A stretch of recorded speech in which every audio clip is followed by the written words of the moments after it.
I want to welcome you all. You actually believe that we are about to transition into the month of March, which means that spring will be near, like almost right there. And just this past weekend, we were in New Jersey because Granny, or Triple G, as I like to call her, since she's a great grandmother. She celebrated her 99th birthday. So, family from all over Florida, Belize, California, just about anywhere where we have members of our family, they actually flew in and were there. So, it was not only grandma's 99th birthday, but it, in addition to that, was almost like a family reunion.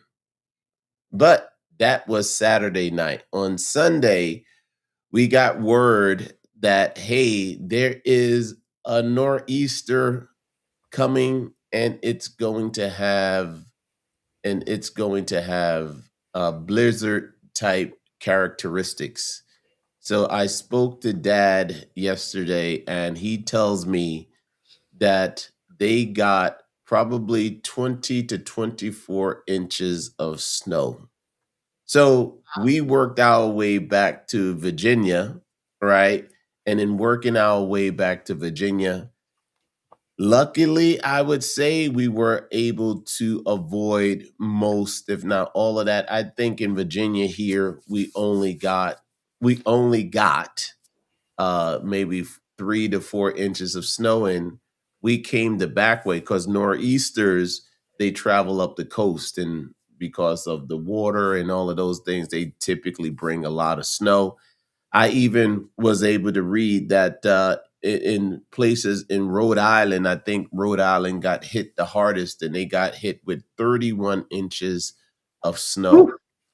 It was like 3 inches of snow every single hour.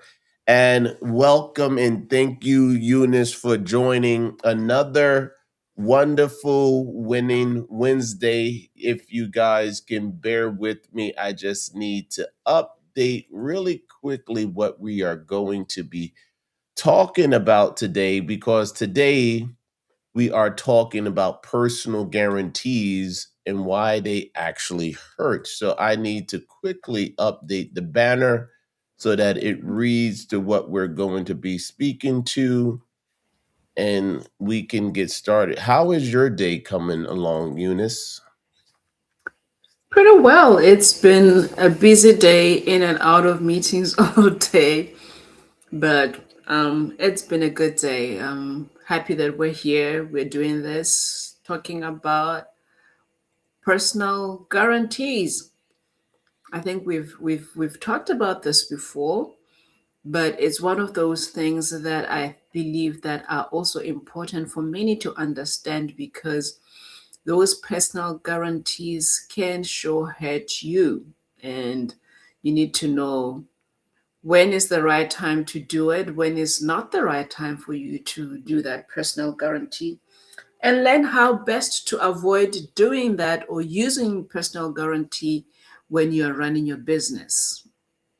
Well, I like to say, if your business should fail, and we're not, speaking negative energy into the environment, but if your business should fail, and if there is a personal guarantee, it falls onto you Mhm.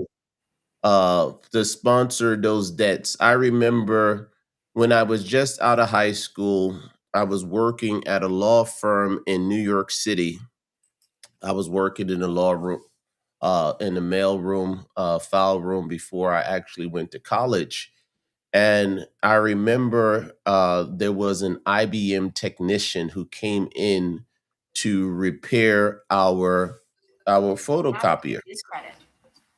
And when he came in to repair our photocopier, he told me that he had pursued an entrepreneurial endeavor. I believe he had tried to start up a restaurant. And he had told me, of course, at this point in time, I had no real understanding of business, but he confirmed to me that he had a restaurant business. He was a Jamaican gentleman, and he Mm-hmm. out an enormous amount of debt so that he can start up his dream, which was a restaurant. Lo and behold, the restaurant business didn't work out as it should. And he was telling me about his experience with now having to file bankruptcy because Wow. he had personal guarantees against his name for the business. So, it's been sitting with me ever since that time that you want to make sure that you are doing what you can to avoid being in a situation where you are providing personal guarantees. And I Definitely. guess that's been our message ever since then, right? All right, so let's get started because we know that we don't want to hold people too long, but personal guarantees destroy the separation that you have between you and your business. I'm going to say this, but a personal guarantee, or better known as PG, defeats the purpose of having an LLC or corporation, right? Because now you are basically saying that you're co-signing for the business, right? So Mhm. let's just really make sure, like from a coaching standpoint, we have to get clear on what is the definition, right? A PG, or personal guarantee, is when you are personally signing for liability for any debt, right? If the business should default, the lender can go after your personal credit. The lender can freeze your personal bank accounts, and the lender can pursue legal judgments against you, the individual, right? At this stage, because you've signed a PG, your EIN basically becomes irrelevant because your social security number is still backing the deal, right? So if your business should fail and you signed a PG, your personal life becomes the collateral. And I would even go so far as to say, not just your personal life, but your family's personal life becomes the collateral, because whatever happens to you is going to have an impact on your family, right? So, why did you even go out and create an LLC? Absolutely. Yeah. Right? You went and created an LLC so that you could have risk management, right? As an entrepreneur, you don't want to be doing business in your name. You also created the entity for asset protection, right? Hmm. And finally, the reason why you created that LLC was so that you can probably establish your legacy and through that build long-term wealth, because now the entity can transfer between family members because there's an operating agreement which explains what happens should one die, et cetera, et cetera, et cetera. So when you are signing that PG, you are saying, no, me personally, I stand behind this business and its liabilities. Should anything go wrong, come to me. And we know from personal experience that that has been the case before. Yeah. Anything to add on to that, Eunice? No, I think you've mentioned everything. There is that danger in personally signing. The question for you then is there ever any time that you have to, or you don't have any other choice but to personally guarantee a loan or funds for your business? Well, I would say from a startup capacity, there is an opportunity where you can personally guarantee something. But Mhm. what you want to do is that needs to be limited to the first, 6 to 12, 18 months of the business being in business. The very first thing that you should be doing is building out trade lines and trade experiences under the business such that now you can remove that debt where you have a personal guarantee and now only be relying on debt that is tied to the business's EIN number. So that's a great question. I would say, and my recommendation is you would only do that when your business doesn't have a credit history, and that's what you're doing in order to get it started. Okay. That makes sense because I think a lot of times, people may be wondering, but how do I even establish business credit? How do I begin to ensure that I don't use my personal guarantee? So, like you said, in the beginning, you might be needed to do that. And I think one of Mhm. the things is in the beginning as well, when you are doing that, you have to be very careful also in terms of the amounts that you're personally guaranteeing for, right?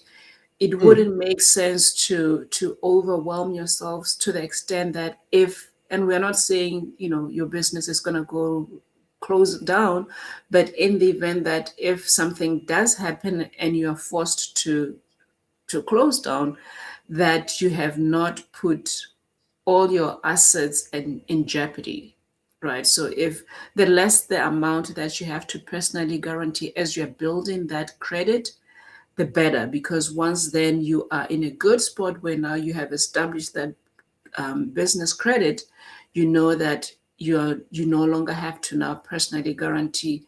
Then you can allow those requests to maybe now go a little bit higher, also in line with what the business can actually afford to pay back. And as we transition to the next topic, I believe that it's short-term thinking when you do sign a PG, right? Because Mhm.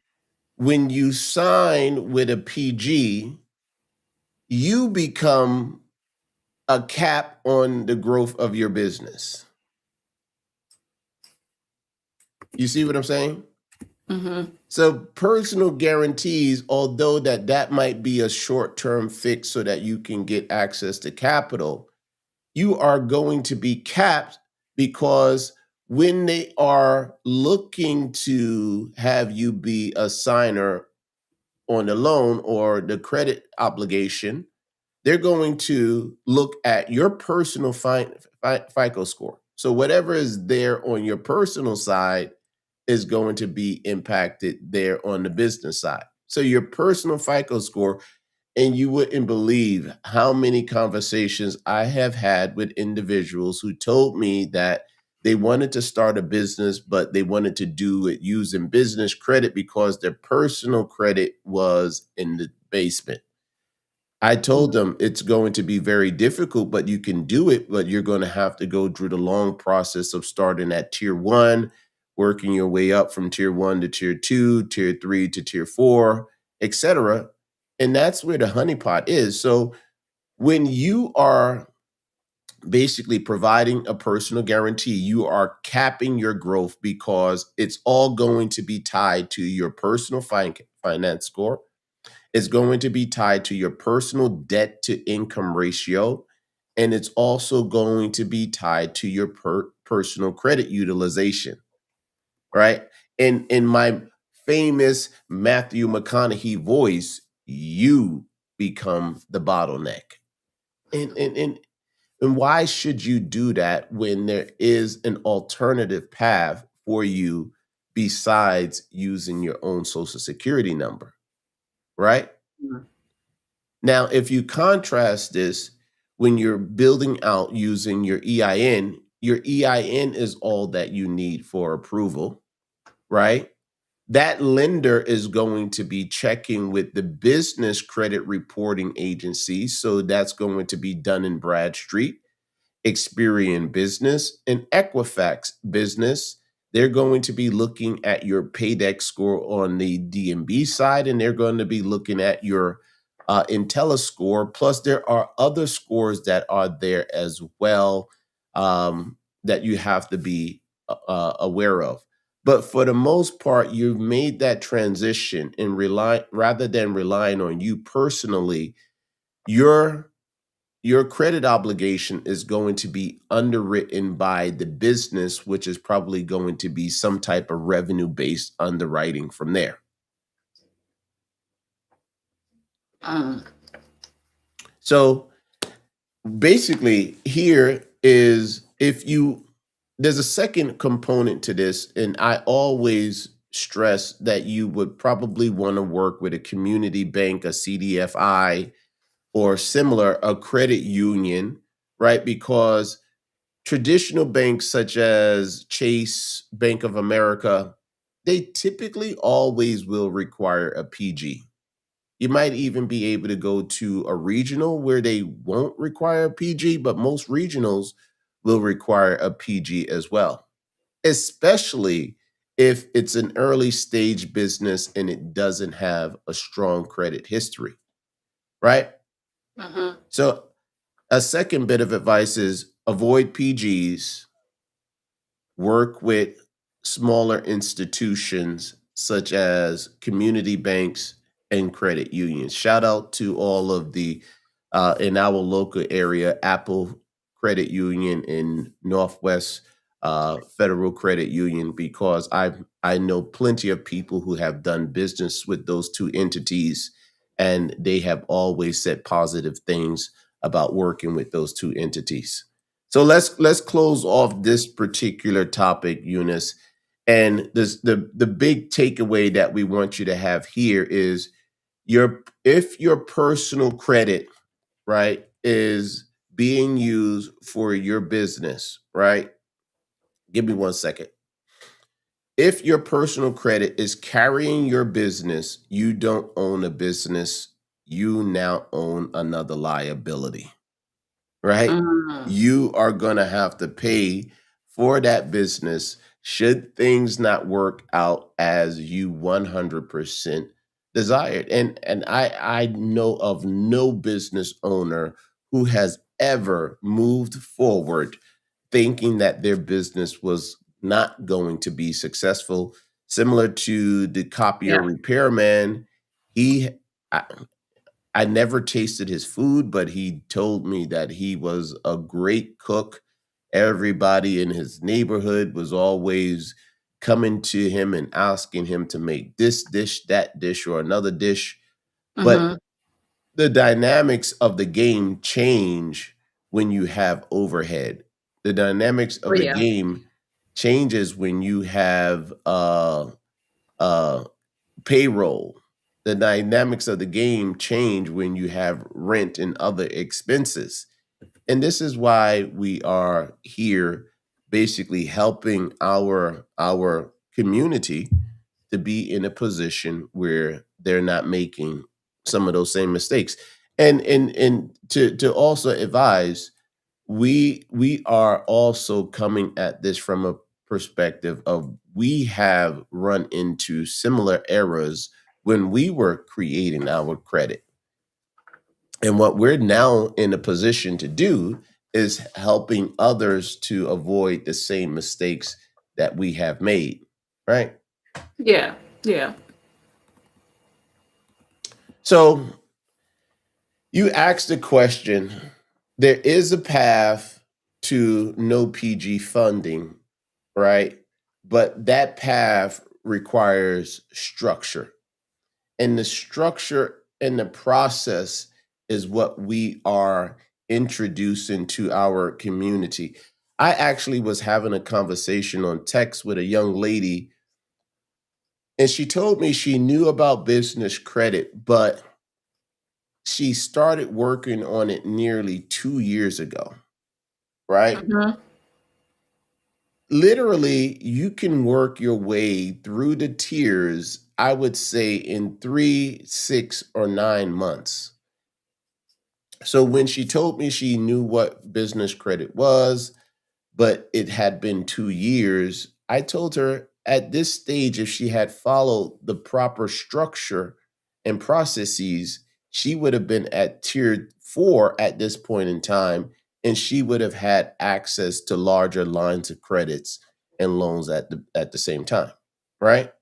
Mhm. But So what did she follow? What did was she following I a specific program, or was she just I think trying that to she was figure it just out?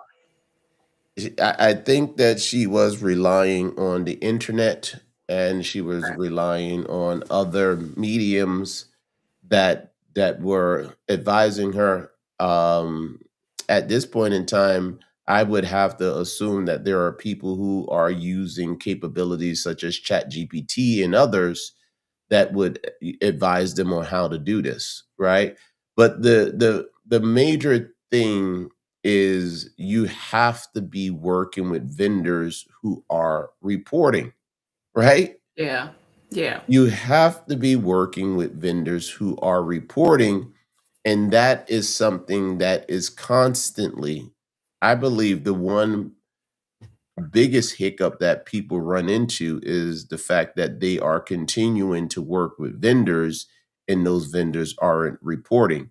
Just recently, we got an email from Nav saying that the Nav card is going to be turned down. I believe it's going to be on March 1. That Nav is no longer going to be reporting from the Nav Prime card. So those trade lines are going to be disappearing. So if you're looking for those trade lines to be reporting from Nav, that's going to be something that you have to do differently as you move forward. So another conversation, another topic that we can speak about. I guess we can put that on our topic list as to moving away from Nav and some alternative options that are available to you once that happens on March 1st, right? So maybe a conversation for next week. So let's educate the community on the steps that they are going to have to do in order to get this right, right? uh-huh. The first thing that they have to do is proper entity formation. So that's going to be an LLC or a corporation. Remember, first things first, you are never doing business in your personal name. Why take on that liability?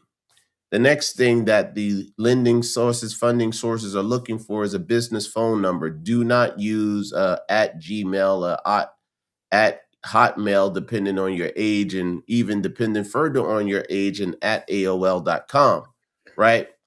You want to use a branded domain email, right? And it should be your name dot something, etc. at yourcompany.com, and also have address credibility, right? Do not use your home address. You want to use something, not a post office box, because there's a lot of crime that happens through post office boxes, but you can use something like a mailbox store. Or one of the things that works out really well is like a Regis or a Venture X is something that works out really, really well, right? And when you have the proper foundation in place, the next steps are going to be easier to build. The next step I would say is going to be your fundability setup. That's where we work with you to start you on that journey and on that process so that we know that you are doing this right and not accidental. Mhm. After the fundability setup, there's going to be creating your vendor accounts. Those are your net 30s, which are going to be setting up relationships with entities such as Uline and Granger. Paying a net 30s, but it can be a net X, net 15, net 30, net 60. That's going to help you to build trade lines before you are seeking revolving credit, right? And that typically requires you to purchase something, pay it off, do that once, twice, thrice, and you're going to be on good standing. Having formed the relationships with your net 30s, you didn't graduate from your net 30s up to your store credit and also your cash credit, right? So I mentioned the names, right? You can work with institutions such as Uline and Granger are commonly used starter vendors in building business credit. And those are the strategies that we had used, right? We had to purchase some office supplies, right? We could have gone down to Staples, which is right here, or Office Depot. At the time, we didn't know that Office Depot used to report and no longer reported at a certain point in time. I think it was about 2024 where Uline, no, not Uline, Office Depot came off the list of vendors who were actually reporting, right?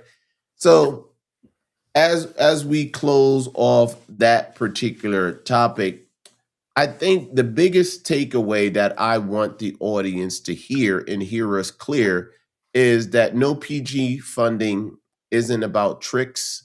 It's all about strategy and positioning, right? It's all about strategy and positioning. Mm.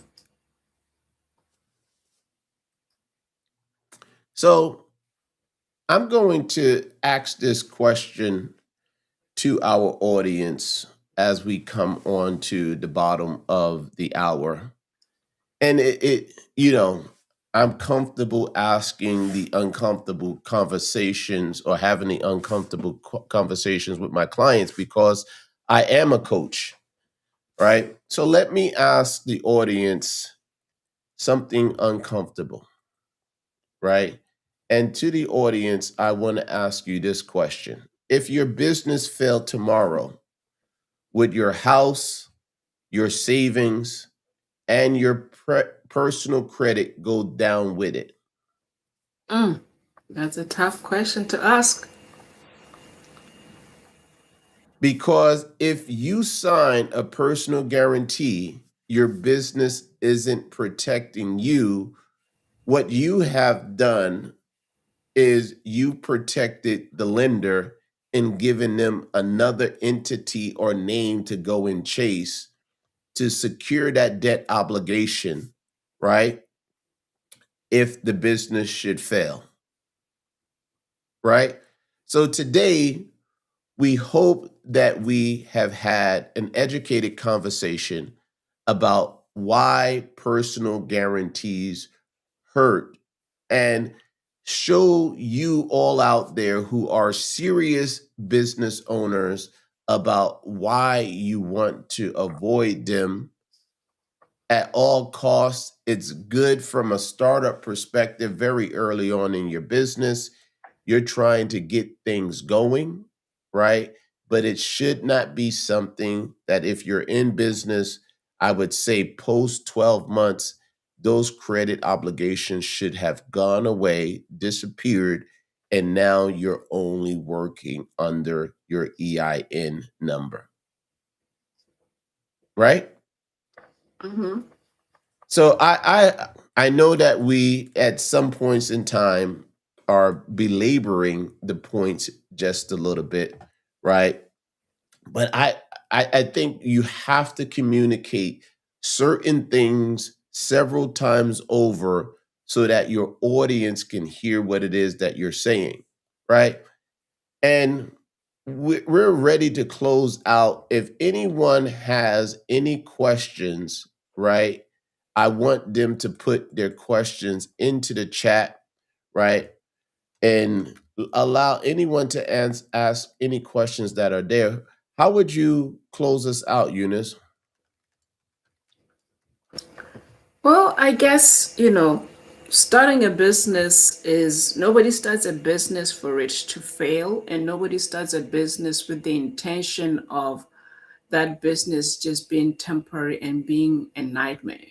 So, one of the things that are important to make sure that you don't fall into that trap of either, you know, having the business steal your joy because of finances, you want to set it up right. There are certain things that you can do now to ensure that you don't get into a position where your personal guarantee is jeopardized, or your own assets, personal assets, your own debt to income ratio are jeopardized. You want to ensure that your business as an LLC or as an entity is able to survive all on its own, and you do all the necessary work that's needed to ensure that all that is done. So, today's conversation was really centered around that, ensuring that you set up your business properly, you make sure that you are not personally guaranteeing the business debts, to ensure that if anything happens, you still have your home, you still have your family. Nobody is fighting and upset that things have turned and we're losing homes and whatever it is else that you may have as your asset.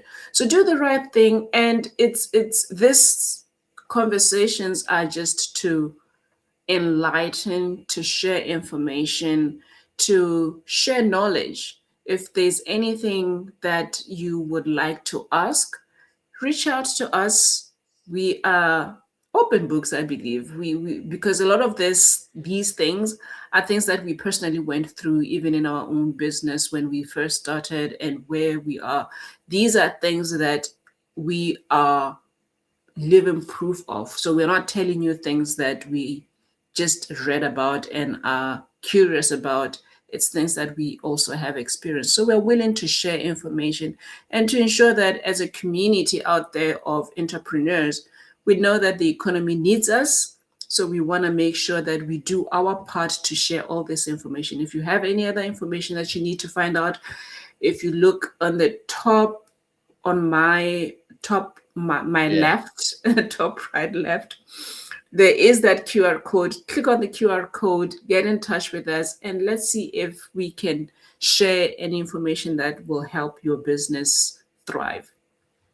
Remember, the reason why we are here as value investment partners, in particular on this platform, is VIP Business Credit and VIP Insures, is to help your business not only to survive, but to thrive past year 5. Too many businesses don't make it to their 5th year anniversary because their owners made some kind of mistake or hiccup that prevents Mm. them from being able to have access to capital in order to be able to grow and keep going.